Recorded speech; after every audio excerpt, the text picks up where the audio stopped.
नमस्कार, मैं Brajesh Rajput talk time में आपका स्वागत करता हूं। आज हमारे साथ जो अतिथि हैं वो बहुत खास हैं। वो हैं मध्य प्रदेश राजनीति के बड़े अनुभवी राजनेता, 6 बार के विधायक डॉक्टर राजेंद्र सिंह, जिनको लोग प्यार से दादा भाई कहते हैं। राजेंद्र सिंह जी, आपका बहुत बहुत स्वागत है विस्तार न्यूज़ में।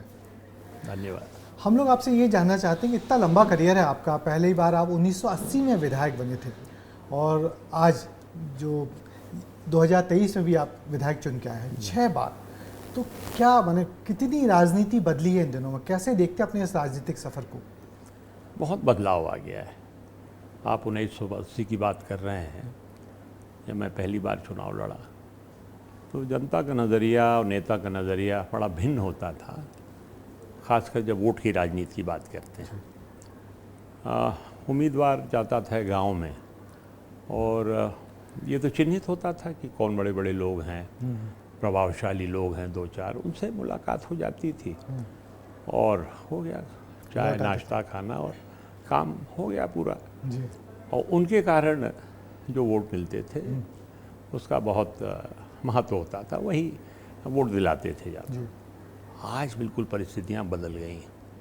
आप किसी के घर चले जाइए या तो जाइए नहीं किसी के घर, अगर आप चले गए तो पड़ोसियों के यहाँ जो गरीब हैं और कम साधन संसाधन वाले, उनके यहाँ जाना अनिवार्य है। अगर आप नहीं गए तो यही कहेंगे कि लीजिए इनसे वोट ले लीजिए, यही जिता देंगे।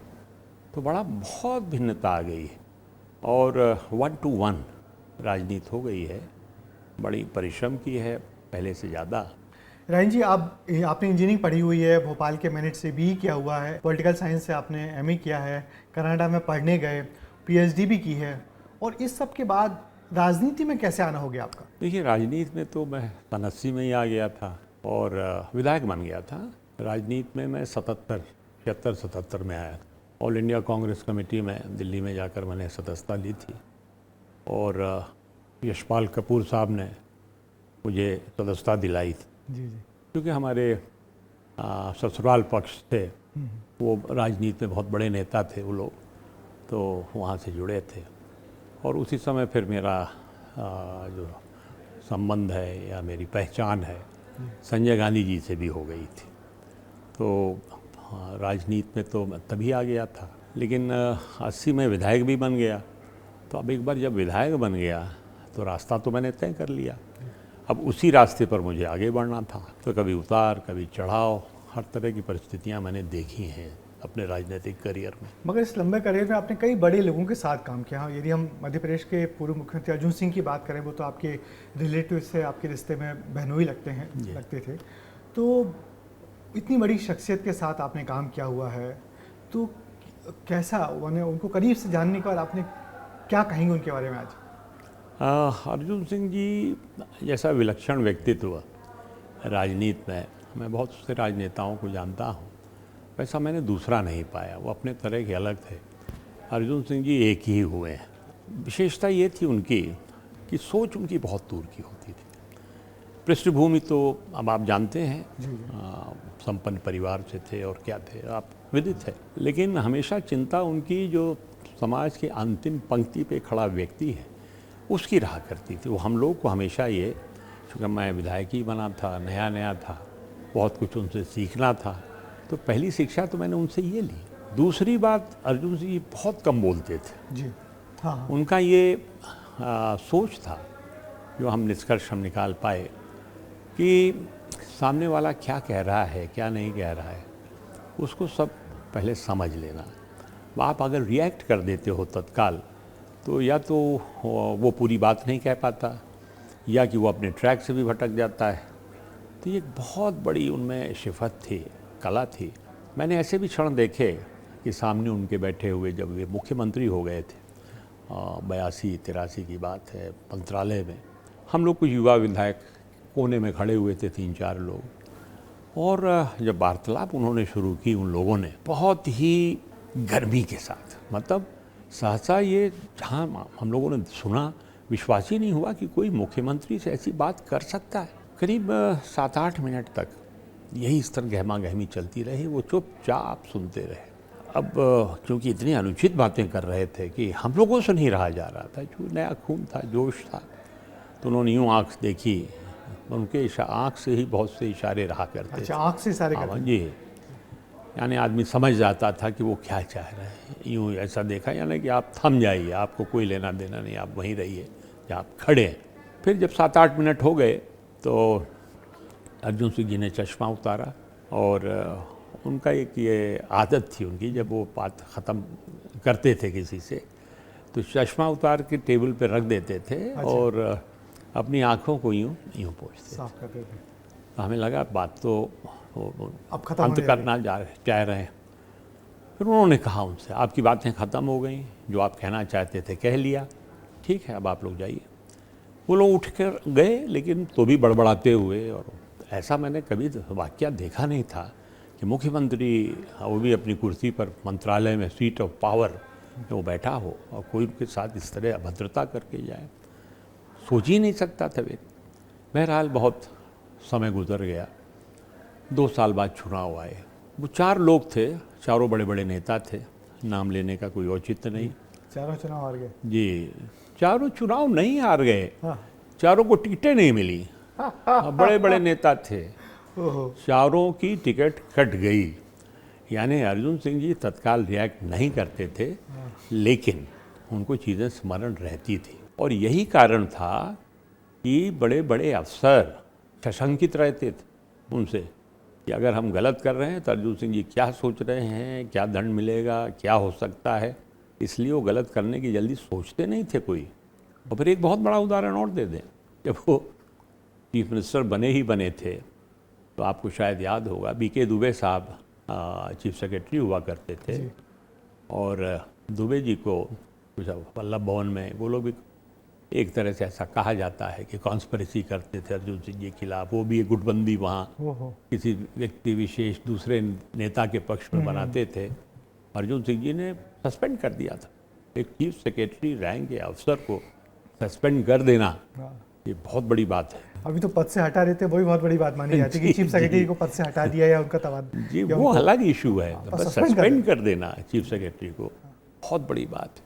तो एक बड़ा क्लियर, लाउड और क्लियर मैसेज ब्यूरोक्रेसी में गया कि नो नॉनसेंस, कोई इस तरह के, हाँ हमें काम करना पड़ेगा। ये सब सीखा हम लोगों ने अर्जुन सिंह जी से। अर्जुन सिंह जी के बाद फिर दिग्विजय सिंह जी आए जी, तो उनसे भी आपके बड़े अच्छे संबंध रहे। और जी, मैं उनके कैबिनेट में ही था। जी जी, उद्योग मंत्री रहे आप। जी हाँ, उद्योग, वाणिज्य और पर्यावरण, पर्यावरण विभाग भी मेरे पास। वो कितने अलग थे अर्जुन सिंह जी से, या उनकी क्या खासियत थी? देखिए, दिग्विजय सिंह जी ओपन हार्टेड थे, मिलनसार थे। अब वो बहुत परिवर्तन तो अब बहुत बड़ा है अर्जुन सिंह जी की कार्यशैली और दिग्विजय सिंह जी की, लेकिन जो नीतियों का पालन करते थे या बेसिक सोच था गरीबों के प्रति या विकास के प्रति, तो चूँकि अर्जुन सिंह जी से उन्होंने भी बहुत सीखा था। उनके कैबिनेट में अर्जुन सिंह को अपना गुरु भी बने। जी हाँ, उनको कैबिनेट में उन्होंने जब 80 में चुन कर आए, दिग्विजय सिंह जी पहली बार 77 में चुन गए थे। जी हाँ, 80 में जब आए तो उनको राज्य मंत्री बनाया और कृषि विभाग दिया, पहला राज्य मंत्री कृषि। तो अर्जुन सिंह जी से की कार्यशैली से वो भी प्रभावित थे और कमोबेश काम करने का तरीका उनका था।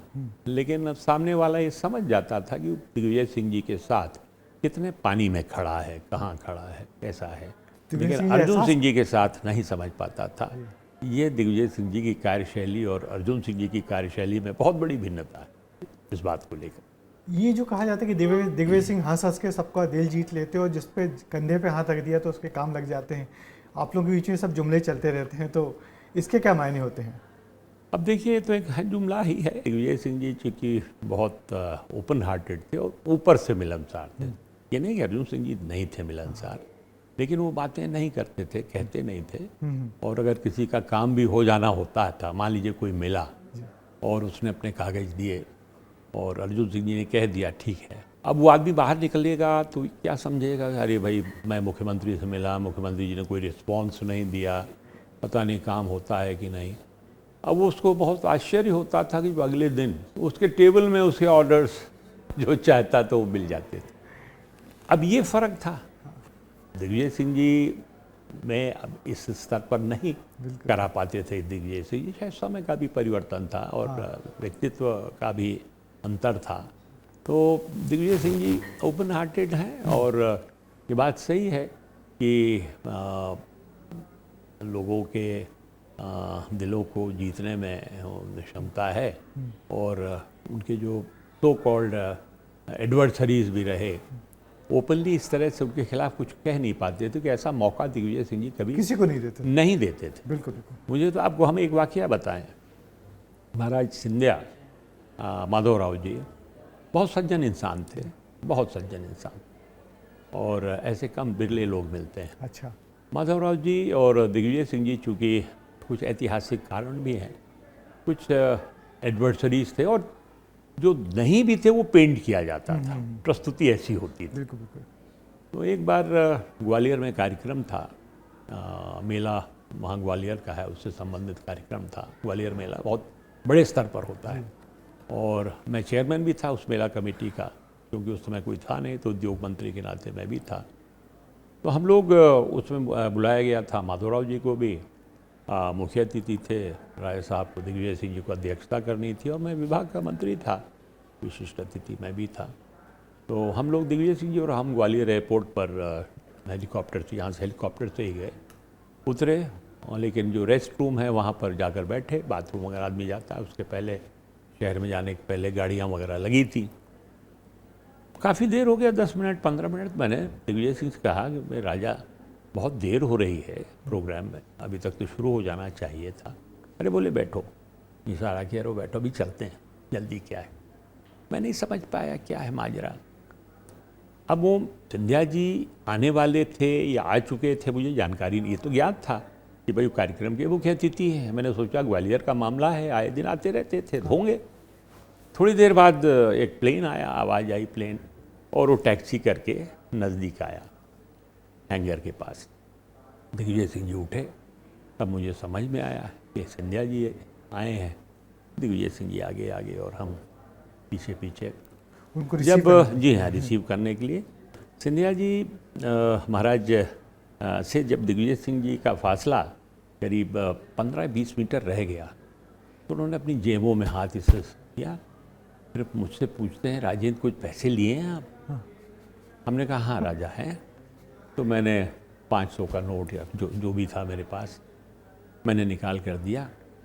उन्होंने अपने जेब से रुमाल निकाली, नई सी रुमाल थी, रुमाल के ऊपर उन्होंने रुपए रखा, और महाराज जैसे सामने आए, उन्होंने कहा कि अलीजा, मैं तो आपकी रैयत हूँ, आज आपका जन्मदिन भी है, ये नजराना स्वीकार किया जाए। महाराज इतने प्रसन्न हुए, इतने प्रसन्न हुए। अब कार्यक्रम संपन्न हुआ और समय आगे बढ़ा। मुझसे बालूद शुक्ला जी एक दिन मिले, 2 महीने बाद, 3 महीने बाद। बोले थे कि राजेंद्र ये बताइए, हम लोग दिग्विजय सिंह का खूब विरोध करते हैं महाराज के सामने, पर आजकल वो इतने प्रसन्न हैं महाराज, हम लोग सब बात ही बेकार हो गई, इतना माहौल हम लोगों ने बनाया। तो हमने उनको ये वाकया नहीं बताया, लेकिन मुझे लग गया कि हाँ, वही कारण था, दिल जीतने की कला दिग्विजय सिंह जी में है, जो है वो कम लोगों में होती है। उसके बाद फिर आप कमलनाथ जी के साथ भी आपने वक्त गुजारा है, और जब कमलनाथ जी की सरकार थी 18 महीने की, तब आप विधानसभा के उपाध्यक्ष रहे हैं। और तो कमलनाथ जी को किस नज़र से देखते हैं आप, कैसे नेता हैं कमलनाथ जी? कमलनाथ जी बड़े बुद्धिमान नेता हैं, और वो भी वर्कोहॉलिक है। वर्कोहॉलिक जैसे अल्कोहलिक होता है, तो एक वर्कोहॉलिक, खूब काम करना, खूब काम करने वाले व्यक्ति। और कैसे हल निकाला जाए उस समस्या का, समस्या से वो घबराते नहीं थे कभी, हल निकालने पर उनका फोकस रहता, तो हल निकालते थे। और सौभाग्य था मेरा कि मैं उनके भी बहुत निकट रहा, आज भी हूँ निकट। और कमलनाथ जी ने 2 बार मुझे 18 के चुनाव में, 23 के विधानसभा चुनाव में, जो कांग्रेस का मैनिफेस्टो है, मैनिफेस्टो कमेटी, उसकी मुझे चेयरमैन बनाया। दोनों दफ़ा मैं चेयरमैन रहा और उनके साथ बड़े क्लोजली काम किया। उनके जो आइडियाज़ थे, उनकी जो सोच थी, जो ग्राउंड में मामले तो थे ही, उनकी जो चीज़ें थी उनको भी उसमें सब शामिल किया। तो क्लोजली हमने कमलनाथ जी से काम किया। और उद्योग मंत्री जब था मैं, तो चूँकि इस विषय में तो महारत हासिल है, और हम तो सिर्फ पढ़े पढ़ाए व्यक्ति थे, हमारे पास तो उद्योग चलाने का तो अनुभव था ही नहीं। तो बहुत से राय मशवरा उनसे लेता था, मार्गदर्शन लेता था हमेशा जब भी अवसर मिलता था। मगर वो जो उनकी सरकार जो 18 महीनों में गिर गई, उसको किस रूप में याद करते हैं आप? क्या हो गया ऐसा, क्या ट्रिगर पॉइंट था जिससे कि आप देखिए, आपने तो बहुत करीब से देखा उसको। जी हाँ। अब उसमें कई कारण हैं, एक ही कारण नहीं है जी। कई कारण। लोग एक कारण को बता दिया करते हैं। देखिए, जब चुनाव हो रहे थे तो निश्चित है हमारे अध्यक्ष थे कमलनाथ जी पार्टी के, और स्वाभाविक चॉइस थे सरकार बनने पर कि मुख्यमंत्री बनेंगे। लेकिन सिंधिया जी भी उतना ही महत्वाकांक्षा रखते थे, वो भी वैकल्पिक रूप से अपने आप को मुख्यमंत्री प्रस्तुत कर पोर्ट्रेट रहे करते थे और चाहते थे, और बिल्कुल उनके लोग भी, और दिल्ली से भी कुछ इस तरह से चर्चाएं होती थीं। तो दोनों उसी पद के ख्वाहिशदार थे, दोनों एक पद के। अब जब एक पद में कोई रहता है, एक के लिए दो संघर्ष करते हैं, तो परस्पर कुछ ना कुछ मतभेद तो रहते ही हैं। तो वो थे ही मतभेद। और फिर जब चुनाव संपन्न हो गए और आपके कमलनाथ जी मुख्यमंत्री बन गए, सिंधिया जी के लोगों को उन्होंने एडजस्ट किया, बहुत सारे लोगों को, सबको जो चाहते थे मंत्री। इसमें कोई कोताही हाँ, कमलनाथ जी ने नहीं की, बिल्कुल नहीं बिल्कुल की, उसमें कोताही नहीं की। लेकिन हुआ क्या कि धीरे धीरे वो भाजपा हाईकमान को ये बात पच नहीं रही थी कि कांग्रेस की सरकार रहे। काहे कि अगर 5 साल कांग्रेस की सरकार और कमलनाथ जी की सरकार रह जाती तो फिर कोई स्थायित्व आ जाता हमारे इस व्यवस्था में, और हो सकता रिपीट होते रहते। ये भाजपा कतई नहीं चाहती थी।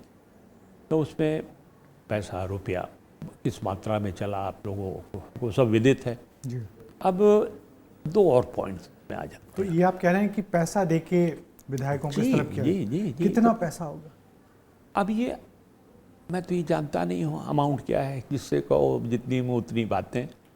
मैंने एक कांग्रेस के विधायक से पूछा, जो अभी कांग्रेस के विधायक भी हैं, उस समय भी थे, और मुझे जानकारी थी कि उनको भी अप्रोच किया गया था।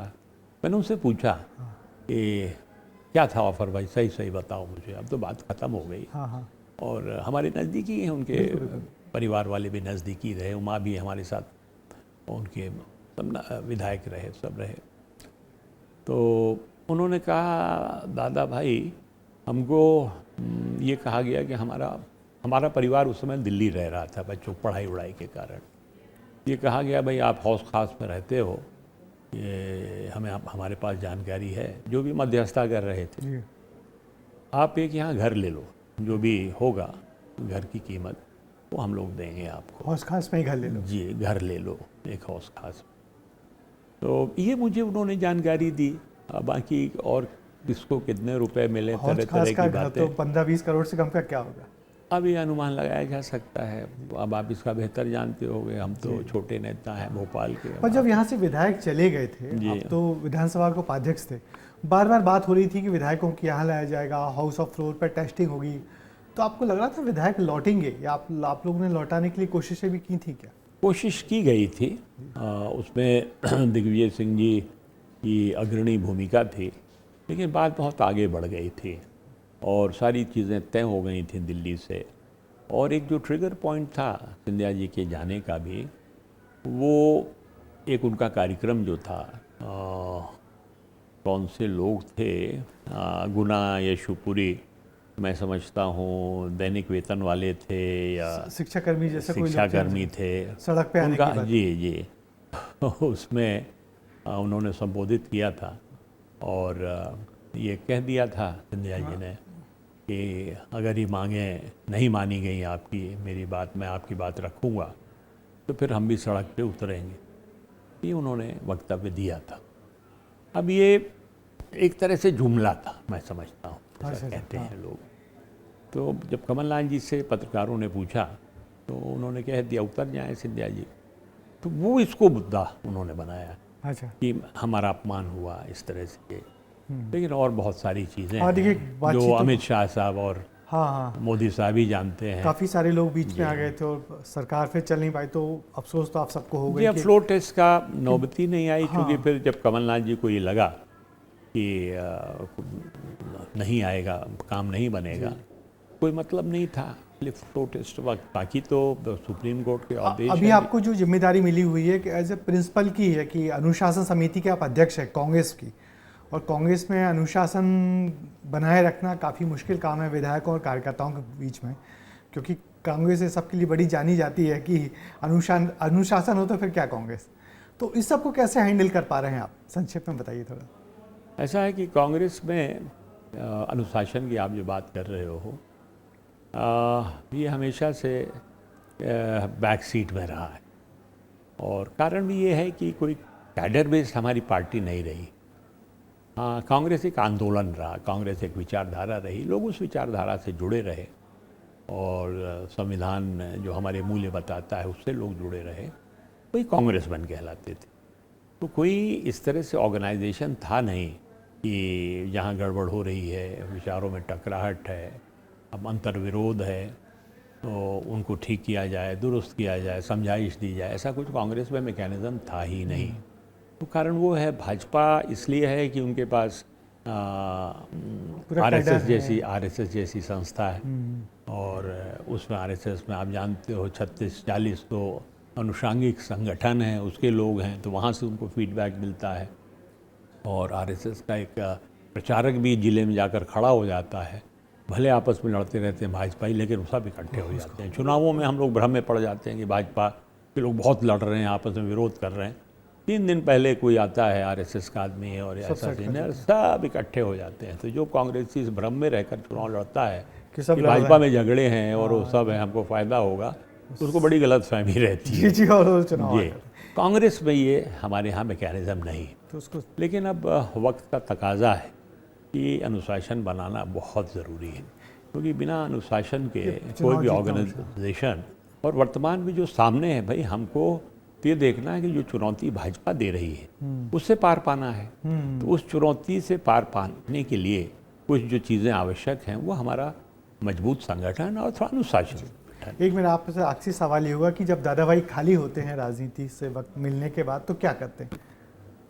जी, मैं जैसा मैंने कहा, खिलाड़ी रहा हूँ मैं, तो अभी भी गाहे बगाहे मैं नेट्स में, जी हमारे घर में ही अमरपाटन में सीमेंट की पिच है, और चारों तरफ नेट्स हैं उसके, तो एकेडमी है एक अमरपाटन में। आपने गावस्कर के साथ भी क्रिकेट खेली हुई है? जी हाँ, मैं भोपाल यूनिवर्सिटी का प्लेयर था, इम्पोर्टेंट प्लेयर था, और वेस्ट जोन टूर्नामेंट में हमारा मुकाबला क्वार्टर फाइनल्स में बॉम्बे यूनिवर्सिटी से था, तब गावस्कर खेलते थे वहाँ से, और उस टूर्नामेंट में गावस्कर ने हर मैच में 4 मैच खेले थे, फाइनल्स पुणे के साथ था, तो उन्होंने सेंचुरी मारी थी, हम लोग खिलाफ चूक गए थे 2-4 रन। अच्छा। और पुणे के खिलाफ गावस्कर ने रिकॉर्ड बनाया था इंटरवार्सिटी का, तो शायद पहले उसके अरिजीत वाडेकर का था, तो गावस्कर ने इंटरवार्सिटी का 340 रन। गावस्कर के बाद फिर कपिल देव ने तोड़ा था वही रिकॉर्ड, और फिर उसी साल गावस्कर का सिलेक्शन टेस्ट में हो गया था, और वेस्ट इंडीज़ जाकर उन्होंने क्या धमाल किया,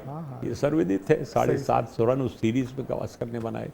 तो वो क्रिकेट हमारा प्रेम रहा। मैं टेनिस खेलता रहा 2003 तक, स्टेडियम में भोपाल के टेनिस कोर्ट मेरे बनवाए हुए हैं, भोपाल टीटी नगर स्टेडियम। क्या बात है। मैंने कोर्ट कंप्लीट कराया है, नहीं इसका जो ट्रैक है वो बन नहीं रहा था, तो सिंथेटिक ट्रैक मैंने लगाया।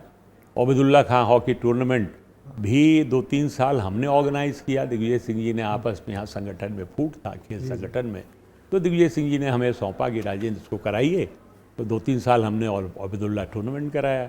मैं खेल से मैं जुड़ा रहा, म्यूज़िक से हमेशा बहुत पसंद है मुझे, गज़ल बहुत पसंद है, गाने हैं। दादा भाई, आपको बहुत बहुत धन्यवाद, आप यहाँ आए, और आप ऐसे ही स्वस्थ, प्रसन्न और सक्रिय बने रहें इतने लंबे राजनीतिक करियर में, और जनता आपको बहुत प्यार करती है, तभी आपको आपकी एक ही विधानसभा से आप लगातार माने कुछ वक्त के दरमियान 6 बार जीते हैं, और एक किसी भी एक जनप्रतिनिधि के लिए बड़ी बात होती है कि जनता आपको बार बार पसंद करती है और आपसे बहुत उम्मीदें रखती है, और आपको बार बार जिता के अपना प्रतिनिधि बनाती है। तो आप यहाँ आए, आपका बहुत बहुत शुक्रिया, धन्यवाद। धन्यवाद ब्रिजेश जी, बहुत अच्छा लगा आपके साथ। तो ये थे राजेंद्र सिंह जी, जो मध्य प्रदेश की राजनीति के बड़े पुराने और अनुभवी नेता हैं, और इस उम्र में भी बहुत सक्रिय हैं, अनुभवों का खजाना है, और कुछ उन्होंने बातें की, मगर फिर कभी इनको बुला के और कुछ बातें करवाएंगे, मगर निश्चित ही बहुत सारी सारगर्भित बातें भी हुई हैं। तो अब मुझे दीजिए इजाज़त, नमस्कार।